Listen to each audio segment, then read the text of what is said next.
Hi hello good morning welcome back to my channel Shailu vlogs. ಎಲ್ಲರೂ ಹೇಗಿದ್ದೀರಾ? ಒಬ್ಬರು ಚೆನ್ನಾಗಿದ್ದೀರಾ ಅಂತ ಅನ್ಕೋತೀನಿ. ಇವತ್ತಿನ ವ್ಲಾಗ್ನ ನಾನು 12:15 ಶುರು ಮಾಡ್ತಾ ಇದ್ದೀನಿ. ಗುಡ್ ಮಾರ್ನಿಂಗ್ ಅಲ್ಲ, ಗುಡ್ ಆಫ್ಟರ್ನೂನ್ ಇವಾಗ. ಸೊ ಕಣ್ಣು ಉರಿತಾ ಐತೆ ಫ್ರೆಂಡ್ಸ್. ಈರುಳ್ಳಿ ಕಟ್ ಮಾಡ್ತಾ ಇದ್ದೀನಿ. ಮಧ್ಯಾಹ್ನದ ಅಡುಗೆ ರೆಡಿ ಮಾಡ್ತಾ ಇದ್ವಿ. ಸೊ ಇವತ್ತು ಫಿಶ್ ಮಾಡೋಣ ಅಂತ ಫಿಶ್ ತರಕ್ಕೆ ಹೋಗಿದ್ದಾರೆ. ಫಿಶ್ ಕಬಾಬ್ ಮತ್ತು ಫಿಶ್ ಸಾಂಬಾರ್ಗೆ ಅಂತ ಅಂದ್ಬಿಟ್ಟು ಸ್ವಲ್ಪ ಹೊರಗಡೆ ಕೆಲಸ ಇತ್ತು ಅಂದ್ಬಿಟ್ಟು ಹೋಗಿದ್ದಾರೆ. ಅವ್ರು ಬರೋ ಅಷ್ಟರಲ್ಲಿ ನಾನು ಏನೇನೆಲ್ಲ ಬೇಕು ಸ್ವಲ್ಪ ರೆಡಿ ಮಾಡಿಬಿಟ್ರೆ ಅವ್ರು ಬಂದ ತಕ್ಷಣ ಮಸಾಲೆ ರುಬ್ಬಿ ಹಾಕ್ಬಿಡೋದೆ. ಮನೆ ಮಡಿಕೆ ಅವಸ್ಥೆ ನೋಡಿ. ಇದು ಮಡಿಕೆ ತಂದ್ವಲ್ಲ, ಇದು ಸ್ಟ್ಯಾಂಡ್ ಮೇಲೆ ಇಟ್ಬಿಟ್ರೆ ಫುಲ್ಲು ನೀರೆಲ್ಲ ಅದು ಬೇಯ್ತಿನೇ ನೀರು ಸುರಿತಾ ಇರುತ್ತೆ ಫ್ರೆಂಡ್ಸ್. ಏನಕ್ಕೆ ಅಂತ ಗೊತ್ತಿಲ್ಲ. ತುಂಬ ಜನ ಹೇಳಿದ್ರೆ ಅದು ಹಾಗೇನೆ ಅಂತ. ಅದಕ್ಕೆ ಒಂದು ಪಾತ್ರೆನ ಇಟ್ಟಿದ್ವಿ ಕೆಳಗಡೆ, ಇಲ್ಲಿಂದ ಹೋಗಿದ್ದು ಅಲ್ಲಿಗೆ ಸ್ಟೋರ್ ಆಗಲಿ ಅಂತ ಅಂದ್ಬಿಟ್ಟು. ಇವಾಗ ಏನು ಆ ಥರ ಪ್ರಾಬ್ಲಮ್ ಅಂದರೆ ಕೆಳಗಡೆ ಸುರಿದು ಕಿಚನಲ್ಲೆಲ್ಲ ಬಂದ್ಬಿಡ್ತಾಯಿತ್ತು ನೀರು. ಸೊ ಇವಾಗ ಮಾಡಿರೋ ಐಡಿಯಾ ಸರಿಗಿದೆ. ಏನಾದರೂ ಅದು ಡ್ರಾಪ್ ಆಗಿದ್ದ ನೀರೆಲ್ಲ ಇಲ್ಲಿಗೆ ಹೋಗಿ ಸ್ಟೋರ್ ಆಗುತ್ತೆ, ಆಮೇಲೆ ಚೆಲ್ಬಿಡೋದು. ಮಡಿಕೆ ಯೂಸ್ ಮಾಡೋಷ್ಟಾಗಿ ಗೊತ್ತಿಲ್ಲ, ಬಟ್ ಅದೇ ನೀರೆಲ್ಲ ಚೆಲ್ಲಿ ಹೋಗ್ತಾ ಇದೆಯಲ್ಲ ಅಂದ್ಬಿಟ್ಟು ಈ ಥರ ಮಾಡಿದ್ದೀವಿ. ಎಷ್ಟು ದಿನ ಹಂಗೆ ಸೋರುತ್ತೋ ಗೊತ್ತಿಲ್ಲ, ನೋಡಬೇಕು.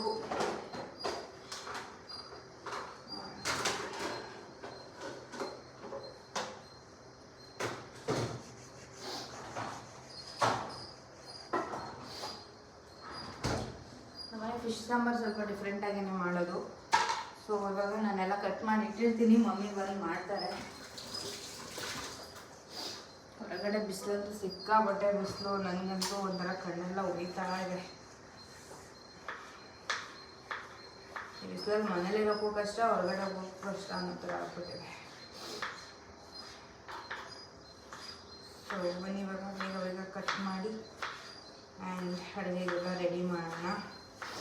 ವ್ಲಾಗ್ ರೆಗ್ಯುಲರಾಗಿ ಮಾಡಿ ಎಲ್ಲ ತೋರಿಸಿ ರೆಸಿಪಿದು ಅಂತ ಕೇಳ್ತೀರಾ. ರೆಗ್ಯುಲರಾಗಿ ವ್ಲಾಗ್ ಮಾಡ್ತಿಲ್ಲ ನಾನೇ. ಏನು ಡೈಲಿ ತೋರಿಸೋದು ಅಂತ ಅಂದ್ಬಿಟ್ಟು ನೋಡುವ, ಆದಷ್ಟು ಟ್ರೈ ಮಾಡ್ತೀನಿ ನಾನು ರೆಸಿಪಿ ಎಲ್ಲ ತೋರ್ಸೋಕ್ಕೆ ಫ್ರೆಂಡ್ಸ್. ಇನ್ನೇನು ಮಾಮೂಲಿ ನೀವೆಲ್ಲ ಹೆಂಗೆ ಮಾಡ್ತೀರಾ ಹಾಗೇ. ಬಟ್ ನಮ್ಮನೆ ಇತ್ತೀಚೆಗೆ ನಾನ್ ವೆಜ್ಜನ್ನು ಕಮ್ಮಿ ಮಾಡಿಬಿಟ್ಟಿದ್ದೀವಿ. ಸುನಿಲ್ಗೂ ಅಷ್ಟು ಲೈಕ್ ಮಾಡಲ್ಲ ಇವಾಗ. ಸೊ ಹಾಗೆ ಈ ಥರ್ಡ್ ಟ್ರೈಮಿಸ್ಟರಲ್ಲಿ ಹೆಂಗೆ ಅಂದರೆ ಬರೀ ಮೂಮೆಂಟ್ ಮಾಡು ಬೇಬಿ ಮೂಮೆಂಟ್ ಎಷ್ಟು ಚೆನ್ನಾಗಿ ಆಗ್ತಿದೆ ಅಂತಂದರೆ ಜೋರಾಗಿ ಕಿಕ್ ಮಾಡ್ತಾ ಇರುತ್ತೆ. ಸೊ ಆ ಫೀಲೇ ಬೇರೆ ಅಲ್ವಾ. ನನಗಂತೂ ಸಿಕ್ಕಾಪಟ್ಟೆ ಖುಷಿ ಆಗುತ್ತೆ. ಅದು ನನ್ನ ಮಗನ ಪ್ರೆಗ್ನೆನ್ಸಿಯಲ್ಲಿ ಸುನಿಲ್ ಇಲ್ಲಿ ಇರಲಿಲ್ಲ, ಬಟ್ ಈ ಪ್ರೆಗ್ನೆನ್ಸಿಯಲ್ಲಿ ಸುನಿಲ್ಗೆ ಫೀಲ್ ಗೊತ್ತಾಗ್ತಾ ಇದೆ. ನನ್ನ ಕಷ್ಟಗಳೆಲ್ಲ ಅರ್ಥ ಆಗ್ತಿದೆ ಅವ್ರಿಗೆ ಏನೋ ಒಂಥರ ಈ ಥರ ಎಲ್ಲ ಇರುತ್ತಪ್ಪ ಅನ್ನೋ ರೀತಿ ಅವ್ರಿಗೆ ಫೀಲ್ ಆಗ್ತಿದೆ. ಬಟ್ ಬೇಬಿ ಮೂಮೆಂಟ್ ಮಾಡೋದೆಲ್ಲ ಸುನಿಲ್ ನೋಡಿ ಏನೋ ಒಂಥರ ಖುಷಿ ಪಡ್ತಾ ಇರ್ತಾರೆ. ಅವ್ರಿಗೂ ಏನೋ ಒಂಥರ ಖುಷಿ. ಸೊ ನನಗೂ ಏನೋ ಒಂಥರ ಚೆನ್ನಾಗಿ ಅನಿಸುತ್ತೆ ಅದು. ಮತ್ತು ನಮ್ಮ ಲೈಫಲ್ಲಿ ಅಂತಂದ್ರೂ ಬರಲ್ಲ ಈ ಥರ ಮೂಮೆಂಟ್ಗಳು. ಯಾಕಂದರೆ ದಿಸ್ ಇಸ್ ಪ್ರೆಗ್ನೆನ್ಸಿ, 1 ಮಗು ಇಲ್ಲ 2 ಮಗು ಸ್ಟಾಪ್. ಅದನ್ನು ಎಂಜಾಯ್ ಮಾಡಬೇಕು. ನನ್ನ ಈ ಪ್ರೆಗ್ನೆನ್ಸಿ ತುಂಬಾ ಚೆನ್ನಾಗಿದೆ. ತುಂಬ ಜಾಲಿಯಾಗಿ ಎಂಜಾಯ್ ಮಾಡಿಕೊಂಡು ಆರಾಮಾಗಿ ಕಾಮಾಗಿ ಪೀಸಾಗಿ ತುಂಬಾ ಚೆನ್ನಾಗಿದೆ ಅಂತ ಹೇಳ್ಬೋದು.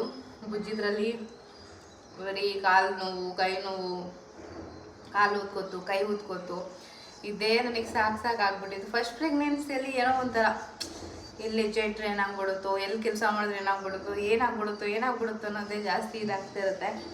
ಬಟ್ ಸೆಕೆಂಡ್ ಪ್ರೆಗ್ನೆನ್ಸಿ ಹಂಗಿರಲ್ಲ. ಫಸ್ಟ್ ಪ್ರೆಗ್ನೆನ್ಸಿಯಲ್ಲಿ ಮಾಡಿದ್ದೀವಿ, ಇವಾಗ ಏನಿಲ್ಲ, ಆರಾಮಾಗಿರ್ಬೋದು. ಸ್ವಲ್ಪ ಹುಷಾರಾಗಿರ್ಬೇಕು ಅಷ್ಟೇನೆ. ಸೊ ನಾನಂತೂ ಸಿಕ್ಕಾಪಟ್ಟೆ ಎಂಜಾಯ್ ಮಾಡ್ತಾ ಇದ್ದೀನಿ ಪ್ರೆಗ್ನೆನ್ಸಿನ.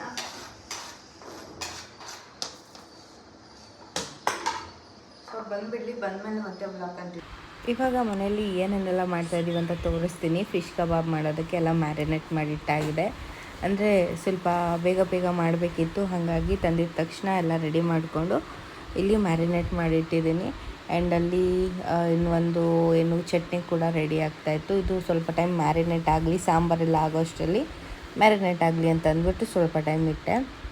ಆ್ಯಂಡ್ ಆಲ್ಮೋಸ್ಟ್ ಸಾಂಬಾರು ಕೂಡ ರೆಡಿಯಾಗಿ ಪಕ್ಕಕ್ಕೆ ಇಟ್ಟಿದ್ದಾರೆ. ಸಖತ್ತಾಗಿ ಬಂದಿತ್ತು ಫಿಶ್ ಸಾಂಬಾರು ಅಂತ ಹೇಳ್ಬೋದು. ಆ್ಯಂಡ್ ಫಿಶ್ ಕೂಡ ಸೂಪರ್ ಆಗಿತ್ತು. ಯಾವ ಫಿಶ್ ತಂದಿದ್ರು ಏನು ಅಂತ ಗೊತ್ತಿಲ್ಲ. ಇವಾಗ ಕಬಾಬ್ ಮಾಡೋಕ್ಕೆ ಇಡಬೇಕು. ಸೊ ಕಬಾಬೆಲ್ಲ ಕುಕ್ ಆಗ್ತಾಯಿದೆ. ಸೊ ಕಬಾಬ್ಗೆ ಸೈಡ್ಸ್ಗೆ ಚಟ್ನಿ, ಈರುಳ್ಳಿ, ನಿಂಬೆಹಣ್ಣು ಎಲ್ಲ ಇತ್ತು ಅಂತಂದರೆ ಸಖತ್ ಕಾಂಬಿನೇಷನ್ನು. ಅದು ತುಂಬಾ ರೇರ್ ಆಗಿದೆ. ನಮ್ಮನೇಲಿ ಜಾಸ್ತಿ ಫಿಶ್ ಎಲ್ಲ ತರಲ್ಲ ಮತ್ತು ಹೆವಿ ಬಿಸಿಲೆಲ್ಲ ಇರೋದ್ರಿಂದ ಯಾವಾಗಲಾದರೂ ಸುನಿಲ್ ಕೇಳಿದ್ರು ಅಂತ ಅಂದ್ಬಿಟ್ಟು ಇವತ್ತು ಫಿಶ್ ತಂದಿರೋದು. ಸೊ ಇನ್ನೇನು ಕುಕ್ ಆಯಿತು. ಕುಕ್ ಆದಮೇಲೆ ಊಟ ಮಾಡಬೇಕು. ನಾವು ಊಟ ಎಲ್ಲ ಮಾಡಿದ್ವಿ. ಅಷ್ಟರಲ್ಲಿ ಬುಜ್ಜಿ ಮತ್ತು ಅವರ ಮಾಸ್ಟರ್ಸ್ ಎಲ್ಲ ಏನಿದ್ರು ಎಲ್ಲರೂ ಬಂದರು. ಬಿಕಾಸ್ ಅವ್ರದ್ದು ಶಾರ್ಟ್ ಮೂವಿ ಶೂಟ್ ನಡೀತಾ ಇದೆ ಹೊರಗಡೆ ಔಟ್ಡೋರಲ್ಲಿ. ಸೊ ನಮ್ಮ ಮನೇಲಿ ಒಂದು ಅದು ಶೂಟ್ ಮಾಡಬೇಕು ಒಂದು ಕ್ಲಿಪ್ಪಿಂಗ್ ಅಂತ ಅಂದ್ಬಿಟ್ಟು ಕರ್ಕೊಂಡು ಬಂದಿದ್ದರು.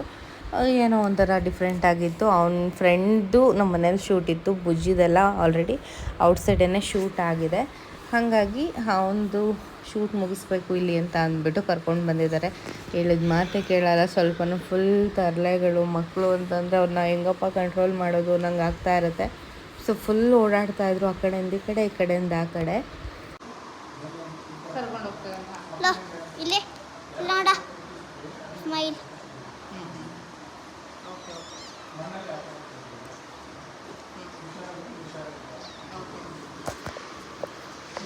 ಹೋಗಿ ಹುಷಾರಾಗಿ ಬರಬೇಕು ಆಯ್ತಾ.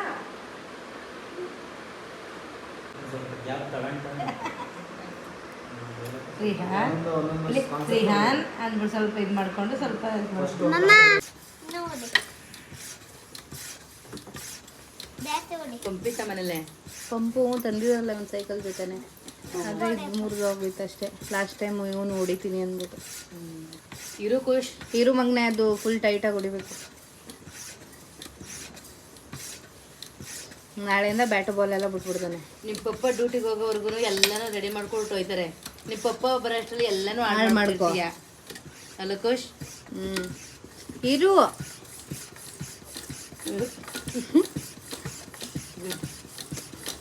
ಸಾಕು ಇರು ಹಂಗೆ ಮಾಡ್ಬೇಡ, ಟೈಟ್ ಆಗಿರ್ಬೇಕದು.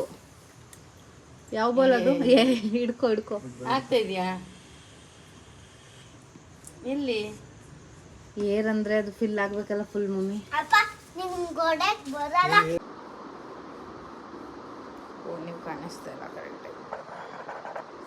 ನಾನು ಹೇಳಿದೆ ಅಲ್ವಾ ವೀಕ್ಲಿ ಮಿನಿಮಮ್ 3 ಟೈಮ್ ಆದರೂ ಆಯಿಲ್ ಮಸಾಜ್ ಇದೇ ಇರುತ್ತೆ ಅಂತ. ಅವ್ರ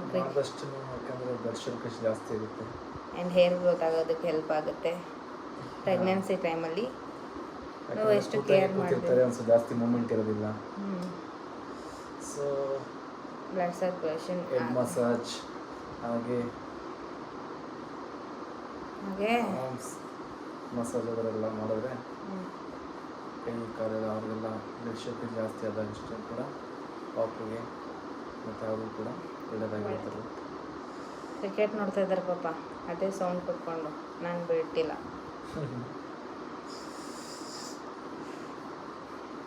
ಯಪ್ಪ ಹಿಂದೇನು ಮಾಡು ಮಾರಾಯ,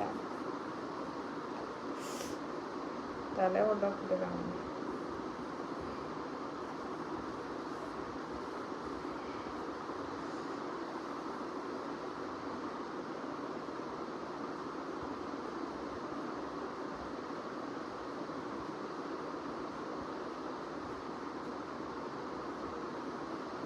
ಮಮ್ಮಿ ಮಾಡಿಕೊಡ್ತಾಯಿದ್ರು. ಇವಾಗ ಸುನಿಲ್ ಇರೋದಕ್ಕೆ ಸುನಿಲ್ಲು.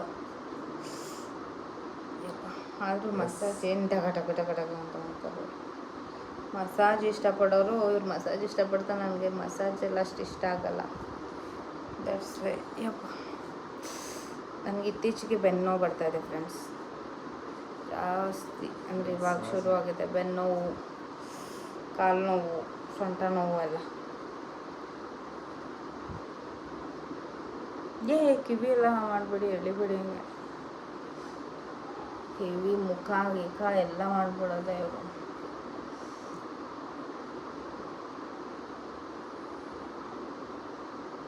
ತುಂಬ ಜನ ಕೇಳ್ತಾ ಇದ್ರು ಸುನಿ, ಅದೇ ಪಹಲ್ಗಾಮ್ ಅಟ್ಯಾಕ್ ಆಯ್ತಲ್ಲ, ಪಹಲ್ಗಾಮಲ್ಲಿ ಅಟ್ಯಾಕ್ ಆಯ್ತಲ್ಲ, ಅದ್ರ ಬಗ್ಗೆ ಸುನಿ ಅಣ್ಣ ಅಭಿಪ್ರಾಯ ಏನು ಅಂತ. ಒಂದು ವರ್ಡಲ್ಲಿ ಹೇಳೋದಾದರೆ 2 ವರ್ಡಲ್ಲಿ ಏನು ಹೇಳ್ತೀರಾ ಅದ್ರ ಬಗ್ಗೆ? ಏನಿಲ್ಲ, ಈ ವಿಷಯಕ್ಕೆ ಅಕಸ್ಮಾತ್ ನಾವೆಲ್ಲ ಶೇರ್ ಮಾಡೋಂಗಿಲ್ಲ ಆಲ್ಮೋಸ್ಟು. ಸೊ ಅದಕ್ಕೆ ಒಂದು ತಕ್ಕ ಪಾಠನ ಅಲ್ಲಿ ಉತ್ತರ ಕೊಡ್ತಾರೆ ಅಷ್ಟೇ ಹೇಳಕ್ಕೆ ಇಷ್ಟಪಡೋದು. ಇನ್ನೇನು ಹೇಳಕ್ಕೆ, ನೀವು ಆರ್ಮಿ ಪರ್ಸನ್ಸ್ ಹತ್ರ ಏನು ಕೇಳಿದ್ರು ತಕ್ಕ ಉತ್ತರನ ಒಂದಲ್ಲ ಒಂದಿನ ಒಟ್ಟು ನೋಡ್ಕೊಳ್ಳೋದು ಕೊಟ್ಟೆ. ಎಲ್ಲ ಒಂದಿನ ತಕ್ಷಣವೇ ಕೊಡ್ತೀನಿ. Very soon. ಇವಾಗ ಆಲ್ರೆಡಿ ಮಾಡಿದ್ದಾರೆ ಕೂಡ ಅಲ್ವಾ, ಅಷ್ಟೇ. ಇಷ್ಟು ಹೇಳಕ್ಕೆ ಇಷ್ಟಪಡ್ತೀನಿ. ಅದಕ್ಕೆ ನಾನು ಇವ್ರ ಹತ್ರ ಮಾತಾಡ್ತಿರ್ಲಿಲ್ಲ ಫ್ರೆಂಡ್ಸ್, ನನಗೆ ಗೊತ್ತು, ಅದಕ್ಕೆ ನಾನೇ ಇದೆಲ್ಲ ಶೇರ್ ಮಾಡೋಕ್ಕೆ ಅವಶ್ಯಕತೆ ಇಲ್ಲ. ಯಾಕಂದರೆ ಸೊ ಅವ್ರ ಕೆಲಸಗಳು ಏನಿದೆ ಪ್ರೊಫೆಷ್ನಲ್ ಏನು ಮಾಡ್ಬೇಕು ಅದು ಮಾಡ್ತಾ ಇರ್ತಾರೆ. ಸೊ ತುಂಬ ಜನ ಅಕಸ್ಮಾತ್ ಏನೋ ಅಂದಂಗೆ ಮೆಸೇಜ್ ಮಾಡ್ಕೊಂಡು ಕಮೆಂಟ್ ಮಾಡ್ಕೊಂಡು ಏನೋ ಒಂದು ಇದಾದಂಗೆ, ಬಟ್ ಅಲ್ಲಿ ಯಾರು ಯಾವ ಥರ ಹೋರಾಡ್ತಿರ್ತಾರೆ ಅವರಿಗೆ ಗೊತ್ತಿರುತ್ತೆ ಬಿಟ್ಟರೆ ಇಲ್ಲಿ ಯಾರಿಗೂ ಅಕಸ್ಮಾತ್ ಗೊತ್ತಿರೋದಿಲ್ಲ ಅಷ್ಟೇ. ಇವಾಗಂತಲ್ಲ ಸುನೀಲ್, ಅವಾಗಿಂದನೂ ಅಷ್ಟೇ. ಅವರು ಸೋಲ್ಜರ್ ಅನ್ನೋದು ಒಂದು ಬಿಟ್ಟರೆ ಅಲ್ಲಿ ಏನು ನಡೆಯುತ್ತೆ ಏನಾಗುತ್ತೆ ಅದು ಒಂದೂ ಅವ್ರು ಶೇರ್ ಅವರು ನನ್ನ ಹತ್ರನೇ ಶೇರ್ ಮಾಡಲ್ಲ. ತೀರಾ ಪರ್ಸ್ನಲ್ ಇದ್ದರೂ ನನ್ನ ಹತ್ರ ಶೇರ್ ಮಾಡಲ್ಲ. ಬಿಕಾಸ್ ಅದು ಒಬ್ಬರಿಂದ ಒಬ್ರಿಗೆ ಸ್ಪ್ರೆಡ್ ಆಗೋದು ವೆರಿ ಈಸಿ. ಸ್ಪ್ರೆಡ್ ಆಗಿ ಅನಾಹುತಗಳಾಗೋದು ತುಂಬ ಫಾಸ್ಟಾಗಿ ಆಗುತ್ತೆ. ಸೊ ಅವರೆಲ್ಲ ಇಟ್ಕೋತಾರೆ, ಅದನ್ನೆಲ್ಲ ಶೇರ್ ಮಾಡೋಂಗೂ ಇಲ್ಲ. ಇಷ್ಟೇ, ಏನು ಹೇಳಿದ್ರು ಹೇಳಿ, ವೆರಿ ಸೂನ್ ತಕ್ಕ ಪಾಠನ ರಿಟರ್ನ್ ನಾವು ಕೊಟ್ಟೇ ಕೊಡ್ತೀವಿ ಅಷ್ಟೆ.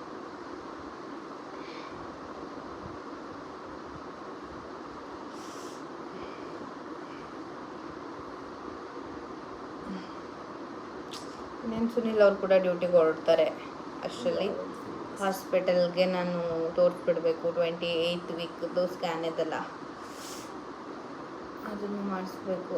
ನಮ್ಮಲ್ಲಿ ಸ್ಕ್ಯಾನ್ ಆದಮೇಲೆ 28ನೇ ಹೇಳಿದ್ದು. ಅವಾಗ ಹಿಂಗೆಲ್ಲ ಮಸಾಜ್ ಮಾಡ್ಕೊಡೋರೇ ಇರಲ್ಲ ನನಗೆ. ಸುನಿಲ್ಲು ಲೀವ್ ಮುಗಿಸ್ಕೊಂಡು ಅದಕ್ಕೆ ಹಿಂಗೆ ವೀಡಿಯೋ ಮಾಡ್ಕೊಳ್ಳೋದು ನಾನು. ಎಲ್ಲನೂ ಮಾಡೋಕ್ಕೋಗಲ್ಲ. ಸಮ್ಟೈಮ್ಸ್ ಮೆಮೊರೀಸ್ ಅಂದರೆ ಇನ್ನೇನು ಬರ್ತಾರೆ ಮತ್ತೆ 1.5 ಮಂತ್ಗೆಲ್ಲ ಡೆಲಿವರಿಗೆ. ಬಟ್ ಏನೋ ಒಂಥರ ಮಿಸ್ ಮಾಡ್ಕೋತಾ ಇದ್ದೀನಿ ಅಂತ ಅನ್ಸುತ್ತೆ. 1 ಮಂತ್ ಇದ್ದರು ಖುಷಿ, ಏನೋ ಒಂಥರ ಎಷ್ಟು ಬೇಗ ಮುಗ್ದೋಯ್ತು. ನಮ್ಮ ಪರ್ಸ್ನಲ್ ಕೆಲಸಗಳಲ್ಲಿ ಎಷ್ಟು ಬೇಗ ರಜೆ ಮುಗ್ದೋಯ್ತು ಅನ್ನೋದೇ ಗೊತ್ತಾಗ್ತಿಲ್ಲ ಅಲ್ವ ಸುನಿ? ಬ್ಯುಸಿ ಆಗೋದ್ರು. ಬ್ಯುಸಿ ಆದ್ರೇ ಲೈಫ್ ಚಂದ. ಬಟ್ ಅಂದರೆ ಇವ್ರದ್ದು ಬ್ಯುಸಿ ಅಂದರೆ ಅಲ್ಲಿಗೆ ಹೋದ್ಮೇಲೆ ಇನ್ನೂ ಬ್ಯುಸಿಯಾಗಿ ಹೋಗ್ಬಿಡ್ತಾರೆ. ಅದು ಇನ್ನೂ ಒಂಥರ ಇಲ್ಲಾದರೆ ಬ್ಯುಸಿ ಬೆಳಗ್ಗೆಯಿಂದ ಸಂಜೆ ಗಂಟೆ ಇಲ್ಲ ಅಂತ ಕಷ್ಟಪಡಲೇಬೇಕು. ಮುಂದೆ ಫ್ಯೂಚರ್ ಚೆನ್ನಾಗಿರಬೇಕು ಅಂದರೆ ಹೆಚ್ಚಾಗಿ ಒಂದು ಟೈಮಲ್ಲಿ ಅಚೀವ್ಮೆಂಟ್ ಮಾಡ್ಬೇಕಂದ್ರೆ ಸ್ವಲ್ಪ ಕಷ್ಟಪಡಬೇಕು. ಮುಂದೆ ಮೇಲಿದ್ರು ಎಲ್ಲನೂ ಕಷ್ಟ ಸುಖದೆಲ್ಲದೂ ಒಗ್ಗಟ್ಟಿಂದ ನಿಭಾವಣೆ ಮಾಡಬೇಕು. ಅದೇ ಚಂದ. ಹಂಚ್ಕೋಬೇಕು, ಶೇರಿಂಗ್ ಮಾಡಬೇಕು. ಕಷ್ಟ ಆಗ್ಬೋದು, ಸುಖ ಆಗ್ಬೋದು, ಪ್ರತಿಯೊಂದನ್ನು ಕೂಡ ಆಮೇಲೆ ಒಂದು ಲೈಫಲ್ಲಿ ಲೀಡ್ ಮಾಡೋಕ್ಕೆ ಒಂದು ಮಜಾ ಬರುತ್ತೆ. ಈ ಥರ ಎಲ್ಲ ಮಾಡಬೇಕು ಮೆಟ್ಟಬೇಕು ಅಂದಾಗ. ಸೊ ಅದೇನು ಗೊತ್ತಾ, ಇಲ್ಲಿ ಕೆಲಸ ಇತ್ತು ಅಂತಂದ್ರು ಬೆಳಗ್ಗೆ ಹೋಗಿ ಸಂಜೆಗೆ ಬಂದುಬಿಡ್ತಾಯಿದ್ರು. ಅಲ್ಲಿ ಅವ್ರ ಯೂನಿಟ್ ಅಂದರೆ ಯಾವಾಗ ಕೆಲಸ ಇರುತ್ತೋ ಯಾವಾಗ ಏನಿರುತ್ತೋ ಅನ್ನೋದು ಗೊತ್ತಾಗಲ್ಲ. ಸೊ ಅದು ಹಂಗೆ ಮಿಸ್ ಮಾಡ್ಕೋತೀವಿ ಅಷ್ಟೆ. ನನ್ನ ಮಗಂತೂ ಮೊನ್ನೆಯಿಂದನೇ ಅಳೋಕ್ಕೆ ಶುರು ಮಾಡೋಣ. ಹೋಗ್ತೀಯ ಪಪ್ಪ, ರಜೆ ಮುಗಿಸ್ಕೊಂಡು ಹೋಗ್ತಾ ಇದೆಯಾ ಪಪ್ಪ ಅಂದ್ಕೊಟ್ಟು. ಬಿಚ್ಕೋತೀರು. ಕ್ಲಿಪ್ ಇಟ್ಕೊ ಆಟಾಡ್ತಾ ಇದ್ರಲ್ಲ ನೀವು ನಿಮ್ಮ ಮಗ ಇಲ್ಲಿ. ನನ್ನ ಕ್ಲಿಪ್ಪು ಇಬ್ಬರು ಹಿಡ್ಕೊಂಡು ಬರೀ ಆಟಾಡೋದೆ ಕ್ಲಿಪ್ಪು. ನಿಮಗೇನೋ ಎತ್ತಿರಲ್ಲ ನೀವು. ಅಲ್ಲಿ ಅದೆತ್ತಿ ಹಪ್ಪಿಲ್ಲ ಹೊಲ್ದೈತಿ. ಹಾಂ, ಬ್ಲ್ಯಾಂಕೆಟ್ ಹಾಕಿ ಹಾಕಿ ನೋಡೋಣ ಕ್ಲಿಪ್ ಹೆಂಗೆ ಹಾಕ್ತೀರ.